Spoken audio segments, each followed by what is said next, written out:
বারবার প্রতারণার শিকার হয়ে যে মেয়েটি রাতের অন্ধকারে 3 পাতা স্লিপিং ট্যাবলেট খেয়ে হারিয়ে যেতে চেয়েছিল, সেও কিন্তু বেঁচে আছে এবং খুব সুন্দরভাবেই বেঁচে আছে। যে কিনা তরুণ এক ছেলের স্ত্রী, ফুটফুটে এক কন্যা সন্তানের মাও। দিন শেষে যখন প্রিয় মানুষটিকে কল করে বলে, কেমন আছো জান, প্রাণটা তখন জুড়িয়ে যায়। হাজার হাজার বছর বাঁচতে ইচ্ছা করে তার। অথচ কি এক আশ্চর্য, এই মেয়েটাই একদিন জীবনকে প্রচণ্ড ঘৃণা করত, একটা মুহূর্তের জন্য বাঁচতে চাইতো না।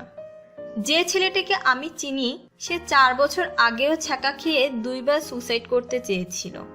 অথচ আজ সে বিরাট এক মাল্টিন্যাশনাল কোম্পানির মার্কেটিং ম্যানেজার, মাসে 80,000 টাকা মাইনে, পরিবার নিয়ে দিব্যি ভালো আছে। যখন বন্ধুরা বলে, কিরে বয়স তো অনেক হলো, বিয়ে করবি কবে, ছেলেটি তখন বলে, আরে ধুর, আমার এখনো বিয়ের বয়স হয়েছে নাকি। কি অদ্ভুত তাই না? অথচ বিশ্বাস করো, এটাই কিন্তু বাস্তবতা। জীবনে যখন তুমি সফলতার স্বাদ পাবে, কল্পনার আবেগটা তখন ভুলে যাবে। এসব প্রেম ভালোবাসার কথা শুনলে তখন তোমার হাসি পাবে। কারণ হাজার হাজার মেয়ের বাবা যেখানে তোমার পিছনে লাইন দিয়ে আছে তার মেয়েকে দেওয়ার জন্য, সেখানে তুমি কেন অযথা সময় নষ্ট করবে মেয়েদের পিছনে ঘুরে? পৃথিবীর প্রত্যেকটা বাবা মাই কিন্তু তার সন্তানের ভালো চায়। তারা এমন কাউকে খুঁজে যে তোমাকে তাদের চাইতেও ভালো রাখতে পারবে, সুখে রাখতে পারবে।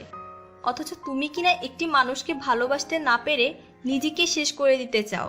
কি পরিমাণ অকৃতজ্ঞ হলে এই চিন্তাটা তুমি করতে পারো? একবার ভেবে দেখেছো কি, পৃথিবীতে কেউ কারণ নয়। আজ তুমি যাকে ভালোবেসে মরে যেতে চাও, সেও আসলে তোমার জন্য নয়। আচ্ছা ধরো তুমি আজ রাতে সিলিং ফ্যানে ঝুলে মরে গেলে, তারপর কি হবে জানো?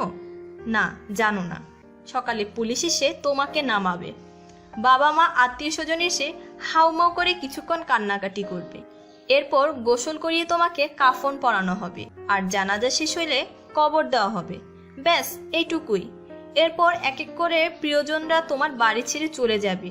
ও হ্যাঁ, যাবার সময় তোমার বাবা মাকে ধৈর্য ধারণ এবং সান্ত্বনা দিয়ে যাবে। তবুও তোমার বাবা মা কাঁদবে, কাঁদতেই থাকবে। শেষ তো, আবার কি? ও তুমি ভাবছো যার জন্য মরলে সে কই? সে তো গল্পে আসেনি। বিশ্বাস করো, মরে যাওয়ার পর সে তোমাকে এক নজর দেখতেও আসবে না, শুধুমাত্র পুলিশ ঝামেলায় পড়বে বলে। হয়তো সে চাইলেও তার পরিবার তাকে আসতে দিবে না। এরপর 6 মাস 1 বছর ঠিকই মেয়েটা অন্য একজনের সাথে বিয়ে করে ঘর সংসার করবে, সুখে থাকবে তোমাকে ভুলে। মাঝখান থেকে তুমি শুধু চলে যাবে। তুমি চলে গিয়ে কিচ্ছা খতম হলেও মেনে নেওয়া যেত, কিন্তু তুমি চলে যাওয়ার পর পরিবারের মানুষগুলো যে কষ্টটা সারা জীবন বয়ে নিয়ে থাকবে, সেটির কি হবে? উত্তর আছে দেওয়ার মতো। তাই এই জীবনে প্রেম করো, ছ্যাঁকা খাও, আর যাই করো, প্লিজ মইরা যাইও না। নিজের জন্য না হোক, অন্তত পরিবারে থাকা মানুষগুলোর জন্য হলেও বেঁচে থাকো। মরে গেলে তো সবই শেষ।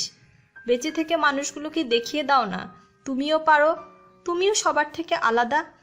ভিউয়ার্স, ভিডিওটি বেশি বেশি শেয়ার করে প্রতিটি মানুষ ও হতাশ মানুষকে জাগিয়ে তুলুন যে সবাই জেগে উঠতে পারে আপন শক্তিতে।